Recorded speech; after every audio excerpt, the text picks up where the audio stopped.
The spirits watching over you and over me have a message. Can we get a card for the viewer today, please? You're being welcomed or introduced. Okay, so you got 2 cards. So I'm getting stillness here because the Knight of Pentacles did come out on its side with the Temperance. I'm getting stillness, but also this is an angel watching over you, but this could also be a passed on loved one. Okay, welcome to the family. As a kid, you found some sort of hobby or interest or passion or idea very intriguing. Maybe you let it go, but it's coming back around, just so you're aware. And it's given to you by a little bird. Maybe you have seen a significant bird recently, but there is a spirit here that wants to almost reintroduce you to yourself or reintroduce you to a lost hobby, habit, love, interest, something like that. Okay. Belladonna. In Italian, a beautiful lady. In English, a deadly poison. So depending who is looking at a subject, it changes. The subject changes depending on who is looking at it. Okay, so this is reminding me of quantum mechanics, quantum physics. Atoms change their behavior when observed. Okay, so maybe there's something here about surveillance and people changing based on surveillance. You changing based on surveillance. Okay, so there's a cultural shift right now that is happening where people are going to be less open about certain things. It's like things are moving into the dark. Things are moving undercover. Things are moving out of the sun into the shade or into the moonlight. A ship is safe in harbor, but that's not what ships are for. Okay, so that's the thing. Yeah, you're sitting in harbor here. So yeah, there could be something about a ship or a plane that is just sitting idle, or even a car. But that's the thing. It's like you take a pause, but you were never meant to just stay, right? You're never meant to just like stay in this state of pause forever. It's time to go, okay? Softness is a weapon when it's chosen, but a cage when it's demanded. So that's the thing, you're like dipping into a side of yourself that's more soft, but then you kind of get stuck there. Don't get stuck there. You're not meant to get stuck there. You're not meant to get stuck in the softness. There's something about you challenging yourself, facing the challenge, or facing the fight, or creating, or destroying, or leaving your comfort zone. Okay, and so the thing is that as you sit, I'm hearing sitting pretty, right? This is what's tying the message together. As you sit, maybe this has something to do with receptivity.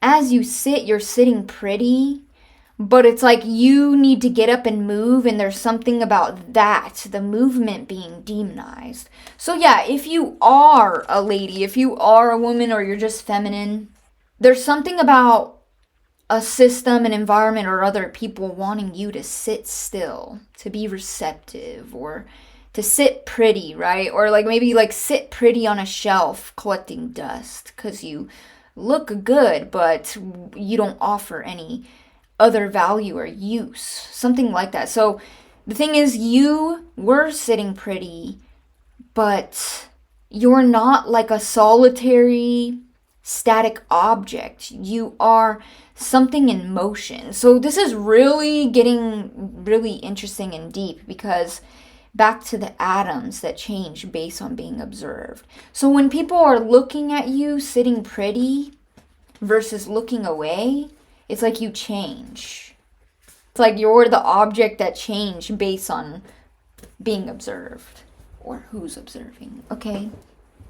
So it's interesting how atoms will change if we're not observing. Is that because of expectation, or is that a sign of self-awareness? Is that a result of our expectation, or is it a result of the atom's self-awareness? That is the question. So yeah, there's something about you shifting. Are you changing? because of the observation of others, or are you changing because of your own self-awareness? And the thing is that no one can really answer that question. So what does the softness represent here? Truths. What does the softness represent? It represents forgiveness. Okay, so like sitting pretty, like you look pretty when you're forgiving, but you're not meant to sit, or you're not meant to forgive, or you're not meant to be passive, or you're not meant to be soft if you don't want to be soft. You're not meant to be still if you don't want to be still. You're not meant to be forgiving if you don't want to be forgiving. So it's like, yeah, coming to your own conclusion.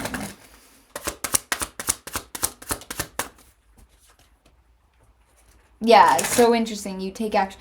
So that's the thing. It's like when you're being observed, you offer love. You sit pretty. You forgive. Or Ace of Cups, you offer love. But when no one's looking, you take action. You're on the move. You're on the go. So it's so interesting, okay?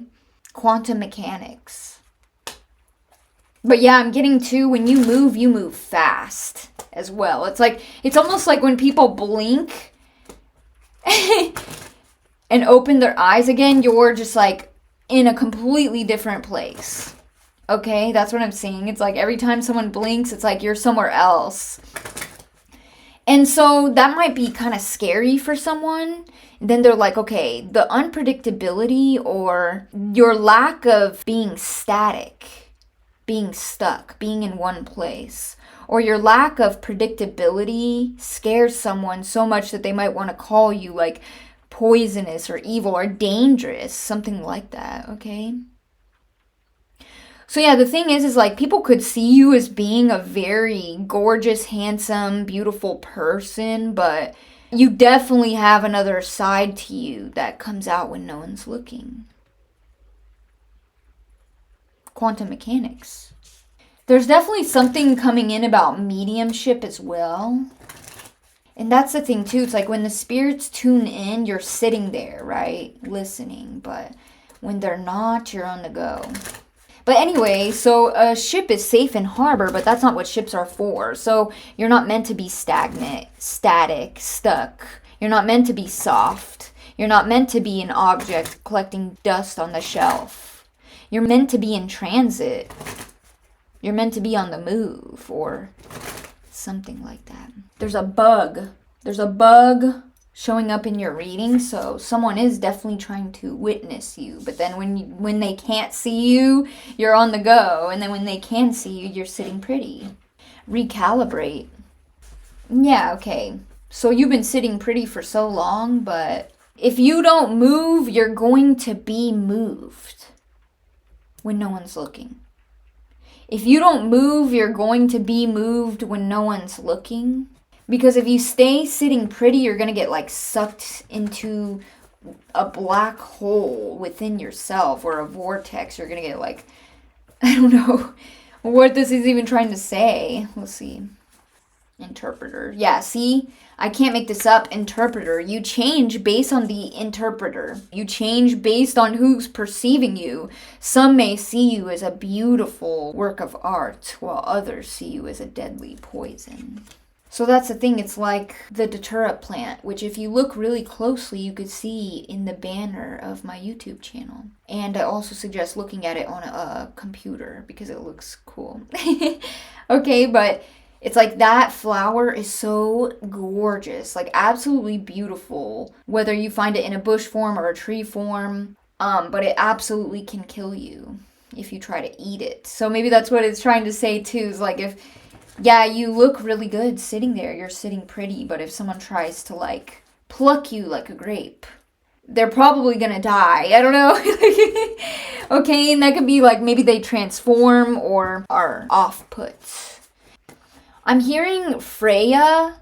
I believe there's a goddess named Freya, a Norse goddess. I'm getting Freya. Freya's coming up for someone here. Exuviate. Yeah, see, so you are ready to stand up and walk away. You're done sitting pretty. We have Moon Girl. Moon Girl. Okay, so We do have it in the reverse. The number 8 is showing up, Leo energy. You've been sitting pretty for so long, it's like being demanded out of you. I'm also getting something about the Boston Tea Party because I'm getting like herbs in this ship, right? So maybe shipment of spices or herbs or something of that sort. Okay, but you, in this instance, you are the herb, okay? And you have healing properties, but you also have like baneful properties or deadly properties, okay? But you try to hide like the baneful properties because you don't want people to call you poisonous. And yet, poison, in science, poison can help counteract poison. So if you came into this life with both healing and poisoning properties, healing and deadly properties, well, both are healing. Someone needed to hear that. Both are healing. And the thing is you are imprisoned, you're trapped, you're stuck. Like you are in a prison of your own mind when you try to water yourself down and you're like, no, I'm just beautiful, I'm not a poison, or something like that. And it's creating like confusion, insecurity, or uncertainty within you, okay? There's something about like recalibrating and shedding an old skin of feeling misunderstood, and you only feel misunderstood because only half of you is observed, or only half of you is honored, okay? Something like that. Only part of you is honored. What does the viewer need to recalibrate or need to know about themselves? The sweet dream. Number 34 reduces to a 7, the Chariot, which did come up already. So there's something about mediumship abilities coming up, psychic abilities, but mediumship. Definitely pay attention to your dreams at this time because they could be trying to help point you in the right direction, right? If you need to leave the harbor, okay, but what direction do you go, right? So I'm getting that your dreams are acting as some kind of compass, but there's something about you needing to dissect the cryptic symbolism of your dreams. Okay, but this is a pretty good card. You might be getting an idea from a dream here, but see, it's like a sense of direction. I'm hearing west. Okay.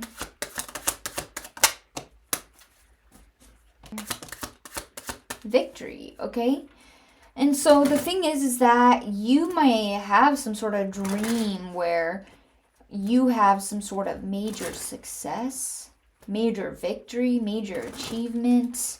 You achieve an idea, or there's something about you being driven towards a specific community, a specific place, or something of that sort. Yeah, and when I set down my cards, these flipped over in another deck, which is pretty crazy. It says impossible, desire, and breathe. So this card is about like the impossible becoming possible. You think something that you desire is impossible, but it's not. Okay, so take a deep breath because what you feel is impossible is indeed very possible, okay? Okay, so we just pulled another quote here. No estoy enferma, estoy rota. So what that means is, I am not sick, I'm broken. So it means that you are not sick from the inside, you are not ill, or you are not the problem, but you have been treated like a problem. You've been broken from the outside. This card is about receiving betrayal, trauma, abuse, oppression, things in the external environment that harm us, hurt us. Okay, so this card is about like you're not the problem. You're not sick. You're not sick in the head and the heart. Like you've been broken, you've been hurt, you've been harmed. The solution isn't for you to change. The solution is to change the environment. So that could be literally what this is trying to say too, is that you're sitting pretty in an environment where it makes you feel like you're sick, but the environment itself is breaking you or making you sick. Does it make sense? Okay. And so, yeah, you may have a dream pointing you in the right direction, the right move. And I don't know, it might be a little bit intimidating or scary, but it's time. You've been sitting pretty for too long. Something like that. And the thing is, you've been sitting pretty for so long that you think you're sick because you're like, okay, well, the witch owes nothing. That is what makes her dangerous, and that is what makes her divine. So you think you're sick because you're surrounded by people that have entitlement. That's literally what it is. It's like people who feel entitled to you, your body, your empathy, your softness. That's what it is. See, it always comes together. Okay, so you're in an environment or maybe even a relationship or something like that where someone feels entitled to your soft nature or your empathy or whatever it is. It's like someone feels entitled to it. So say you get upset, right? And you try to express your anger. It's like someone's going to lash out at you for that because they feel entitled to you sitting pretty, just looking good. Just look good, but shut the fuck up, basically, is exactly what's going on here. So how can you expect yourself to not get sick in an environment like that? Maybe you have been getting more sick. I don't know. It's like, of course, you're going to feel sick in an environment that wants you to just sit there and look good, but shut the fuck up about your anger or your pain. No one wants to hear that shit, so shut up. Yeah, you're not sick, you're broken. You need to go. You need to leave. I saw the world as it was and it drove me mad. It drove you insane. Yeah, because you saw the reality that an environment or a system only wanted you there so long as you sit down, look pretty, and shut the hell up. What's next for the viewer, please? Yeah, so what's next is that you're coming from the heart. You are coming from the heart. There's something about you maybe expressing a dream you had to someone or telling someone about a dream you had or maybe even the symbolic references of a dream. But then if you have this dream that points you in the right direction, I see you take that direction, okay? So yeah, maybe you're willing, you're ready. You've been waiting for a change. Now you know what it is. Or once you figure out exactly what you need to do, you're going to do that. Because the issue maybe could have been that you just didn't know which direction to take. Death. Wow, that's very potent. What's coming next for you? Death. Okay, that's huge. So the thing is you've always been strong, right? You just sat there, sitting pretty, sitting silent, holding the beast within, holding your poisonous aspects back.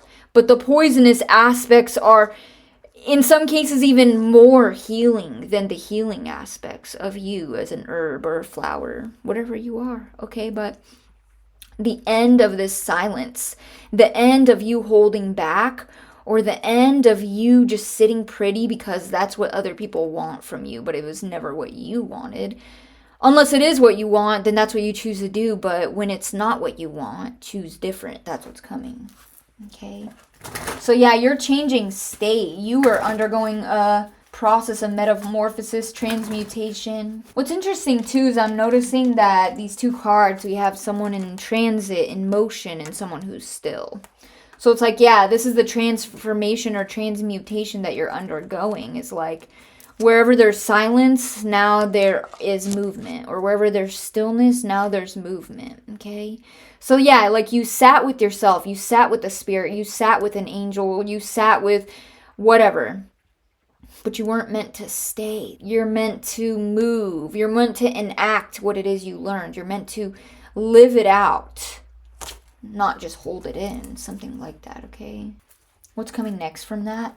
I'm really stuck on the death card. I don't know. Maybe there's more info that needs to come out of it. But I'm kind of stuck on it. Yeah, grief. Yeah, that's why. Grief, okay? You might expect this process to be like super exciting and empowering and fun. But actually, there's grief. There's grief and suspicion. Okay, so... Because on one hand, yeah, see, I'm getting like a pain in my chest a little bit, okay? Basically, you're grieving your old self, the comfort that it brought, the love that it brought, right? Like, everyone sees you as beautiful when you don't say much. And this is like bringing me back to something I heard yesterday. I saw a video about a young model. I don't know, she like became an OnlyFans model, but she lost thousands of subscribers and followers the day that she decided to get online and speak for the first time on the internet. So when she speaks for the first time on the internet as a young woman, like thousands of people like fall off. Like, what does that say, right? What does that say about humanity and society? Yeah, so that's the thing. You could be someone who's been in the dating scene, and people can be attracted to you based on how you look, but as soon as you open your mouth, you show that you're deep, you're intelligent, you're wise, like you have a spice to you, then they're just like, oh, gone, right? Too uncomfortable. I just wanted to feel good looking at you. Good riddance, but also like the process is going to hurt. You think the process will be like exciting and empowering, but it's actually going to bring up all the wounds that caused you to choose to just sit pretty and shut up in the end, right? That's why I'm stuck on the death card. It's going to be a process, and it's not easy. Something about jalapenos could be significant, but it's important that the process of coming out of stillness is uncomfortable, because by the time you fully liberate yourself, you will not be able to snap back, to retract, to go to old patterns, okay? So even though the process is very painful, very uncomfortable, it's going to make you question everything or second guess yourself. Just know that the pain and the discomfort is essential, because, like I said, once you finally reach that state of liberation, it's there to stay. You cannot fall back. You will not be able to snap back, because you will have already undergone the alchemical process. If you're going through hell, keep going. If you're under the pressure and the heat, keep going. Yeah, and there is someone who is inspired by you or encouraging you along the way. Yeah.